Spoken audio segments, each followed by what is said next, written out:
8'de sağlık tüm hızıyla devam ediyor. Bugün konusunda uzman, sevgili arkadaşım Emel Buyraz konuğumuz ve kendisiyle daha çok depresyon konusunda konuşacağız. Hoş geldiniz. Hoş buldum, teşekkür ederim. Hoş geldiniz hocam. Hocam, depresyon nedir, ne değildir'i konuşalım isterseniz önce. Buradan başlayalım. Depresyonun gerçekten ne değildir sorusu bence sanırım tanımından daha önce en önemli kısmı. Çünkü bunu birazcık bazen böyle basit bir mutsuzluk zannedebiliyoruz. O yüzden ben hep şöyle tabir ederim. Depresyon aslında ciddi kimyasal değişikliklerin olduğu, beynimizde bir takım görüntüleme yöntemleriyle değişikliklerin gösterildiği önemli bir ruhsal hastalık. O yüzden depresyon hiçbir zaman basit bir mutsuzluk değil. Bizim baktığımız zaman mutsuzluğa eşlik eden pek çok kritere sahip bir hastalık. Biraz kriterleri eğer şöyle genel olarak değerlendirecek olursak aslında mutsuzluğa eşlik eden, hayattan keyif alamamanın çok önemli bir düzeyde yer aldığı, beraberinde yine fiziksel birçok belirtinin eşlik ettiği, uyku düzen değişiklikleri, iştah değişiklikleri, cinsel istekteki değişiklikler gibi pek çok değişikliklerin eşlik ettiği ciddi bir hastalık. Depresyon çok ciddi bir anlamda yeti yitimine yol açıyor aslında. İnsanların hayatlarında motivasyonlarını ve geleceğe dair ümitlerini yerle bir eden bir hastalık olduğu için çoğu zaman depresyonda olan bir kişi hayata ne yazık ki katılamıyor. Herhangi bir alanda varlığını sürdüremiyor. Tabii ki bir takım kriterlere bakarak buna karar veriyoruz ve depresyon diyebilmek için aslında biz daha çok süreyi biraz baz alıyoruz. Çok kısa süreli mutsuzlukları tabii ki depresyon olarak görmüyoruz ama birkaç haftayı geçen, özellikle belirtiler ağırsa sadece bir haftada bile tanı koyarken bazen de daha çok 2 haftalık bir süreci bekleyip bunun bir depresyon olduğunu düşünüp daha sonra da tedavi sürecini planlamaya çalışıyoruz. Peki hocam, depresyon kimlerde görülür? Depresyon baktığımız zaman hemen her yaş grubunun hastalığı aslında. Çocuklarda da gösterilmiş. Genç yetişkinlerde daha sıklıkla rastlıyoruz ama ileri yaşta daha çok 65 yaş üzerinde de çok ciddi depresyonla karşılaştığımız oluyor. Maalesef pek çok ruhsal hastalık gibi kadınlar yine muzdarip bu konuda. Kadınlarda 2 kat daha fazla görülüyor yine depresyon. Bazen bunun hormonal bir takım nedenlere bağlı olduğu, işte doğum, menopoz gibi bir takım adet dönemleri gibi hormonlarla ilişkili olduğu düşünülüyor tabii ki ama kadınlar bu konuda daha muzdarip diyebilirim depresyonla ilgili. Çeşitleri var mı Emel Hocam? Yani tek bir şey midir depresyon yoksa böyle alt kategorileri var mı? Çok güzel. Hep depresyon, depresyon deyip böyle o kadar genel bir kavram gibi değerlendiriyoruz Evet. ki ama depresyonun çok gerçekten çeşidi var ve maalesef bazen depresyonları tanımak veya tanımlamak da çok zorlaşabiliyor. Çünkü klasik görünümde olmayan depresyonlar da var. Kitaplar kabaca aslında böyle hafif depresyon, orta depresyon, şiddetli depresyon gibi böyle daha çok şiddetine yönelik sınıflandırmaları barındırıyorlar ama biz diğer tanımlayıcı sınıflandırmalara baktığımızda depresyona dair pek çok çeşitlendirme görebiliyoruz. Mesela en sık bilinenleri mevsimsel depresyon. Pek çoğumuz işte kışın depresyonun daha çok artabildiğini biliriz. Onun dışında da tipleri var. Mesela atipik depresyon dediğimiz bir depresyon tipi var. Bu depresyon dışarıdan bakıldığında fark edilmeyen bir depresyon. Maalesef bu kişiler dışarıdan işlerine, güçlerine devam edebiliyorlar. Sanki mutlularmış gibi görünüyorlar ama iç dünyada eğer bir zihinsel değerlendirme yaparsak onların da depresyonda olduğunu biz teşhis olarak koyabiliyoruz. Yine bir maskeli depresyon dediğimiz tür var. Bu da çok sıklıkla diğer hekim arkadaşlarımızın karşılaştığı bir depresyon tipi. Çünkü maskeli depresyonda psikiyatriste psikoloğa gitme oranı düşük. Çünkü onlar daha çok bedensel belirtileriyle gidiyorlar. Somatik belirtilerin ön planda olduğu bir takım özelliklere sahip bir depresyon şekli. Onlar kronik ağrılarla gidiyorlar, kronik cilt hastalıklarıyla gidiyorlar. Başka türlü semptomlarla başka doktorlara giderken bir gün onlara deniliyor ki mutlaka bir psikiyatriye gidin. İşte buna da maskeli depresyon diyebiliyoruz. Dolayısıyla depresyonun çok fazla çeşidi var ve buna göre de aslında sınıflandırıp biraz tedavi süreçlerini ona göre planlamak gerekebiliyor. Peki hocam, tedavisi nasıldır? Nasıl bir süreç gözetmek gerekiyor?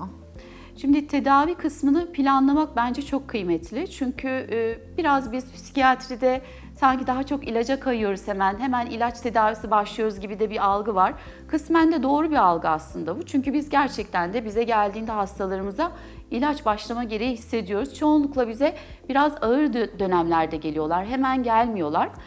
Dolayısıyla eğer bir depresyon türü hafifse aslında artık tanımlama kriterlerine göre baktığımızda öncelikle terapiyle ele alabilirsiniz deniliyor. Bütün tedavi algoritmalarında artık psikoterapiler birinci sırada yer alıyor.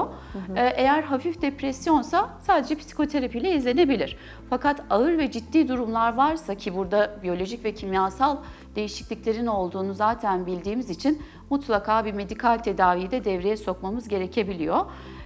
Bazen takibini çok dikkatli yürütmek gereken bir rahatsızlık. Burada en önemli şey sanırım hastanın size ulaşabilmesi ve farkına varabilmesi. Yani biraz önce söylediğiniz şey, bu maskeli depresyon veya işte kişinin aslında günlük hayatına devam ediyor olması. Herhalde eminim çoğu izleyici, işte bu ben de olabilirim demiştir. Buradaki kritik şey bunu fark edip bu farkındalığı yaşayıp size gelmek herhalde. Kesinlikle öyle, kesinlikle öyle. Maalesef çok dediğiniz doğru. Ağır depresyon tablosunu herkes aşağı yukarı tanımlayabiliyor. Ama onun dışında gizli depresyonu, atipik özellikleri sahip depresyonu pek tanımıyoruz maalesef, bilmiyoruz. O yüzden ben her zaman şöyle söylerim, yakınınızda, yörenizde böyle karşılaştığınız durumlar varsa ufak önerilerle onları böyle bir tedaviye yönlendirmek, hani durumun ilerlemeden de çözülmesini sağlayacaktır derim. O anlamda ulaşım çok önemli.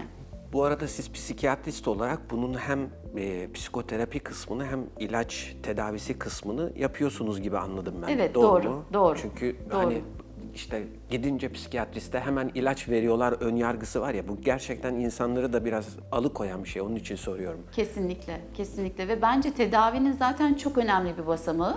Çünkü çoğunlukla sadece ilaç tedavisi verdiğimizde aslında depresyonla başa çıkmamız çok zor.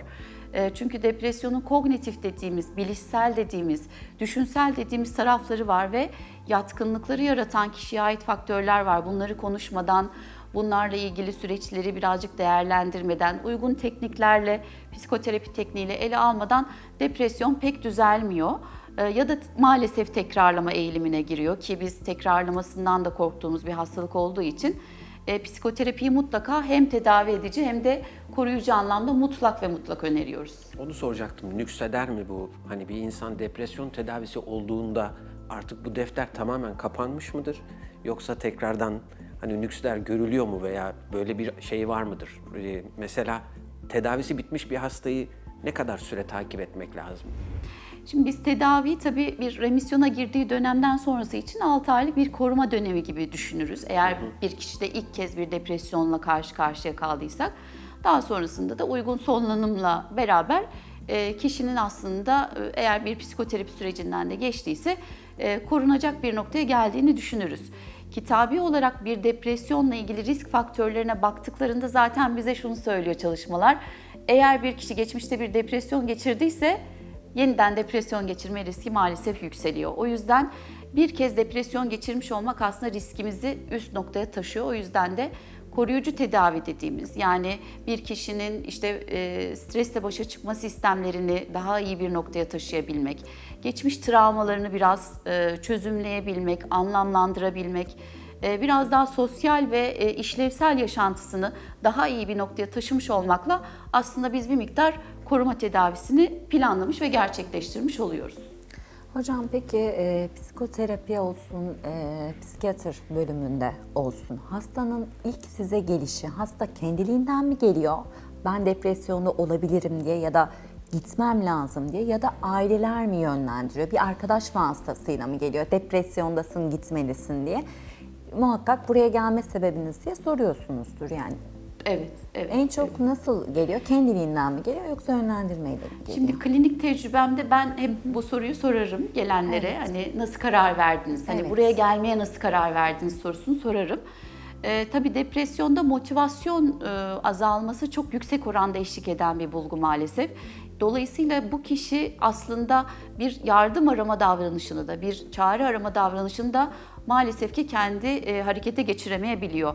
Üstelik eşlik eden karamsarlık, ümitsizlik çerçevesindeki düşüncelerini de düşünecek olursak çoğunlukla bu hastalarımız zaten şöyle söylüyorlar. Çöküş döneminde oluyor. Evet, maalesef ki şöyle söylüyorlar. Gitsem de ne olacak? Tedavi alsam da düzelmeyeceğim ki. Her şey zaten kötüye gidecek şeklinde. Dolayısıyla çoğunlukla onları bir yakını, onları bir sevdiği kişi harekete geçirmiş oluyor.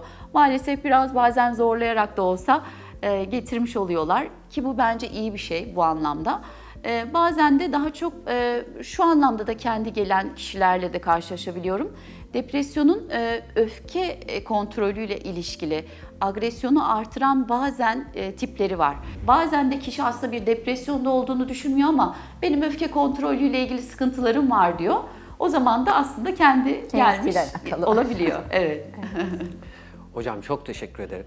Gerçekten çok güzel bir sohbet oldu. Bugün 8'de Sağlık'ta psikiyatrist ve psikoterapist Emel Buyraz'la beraberdik. Bize özellikle depresyon tedavisi kimlerde görülürle ilgili oldukça güzel bilgiler verdi. 8'de Sağlık tüm hızıyla devam ediyor.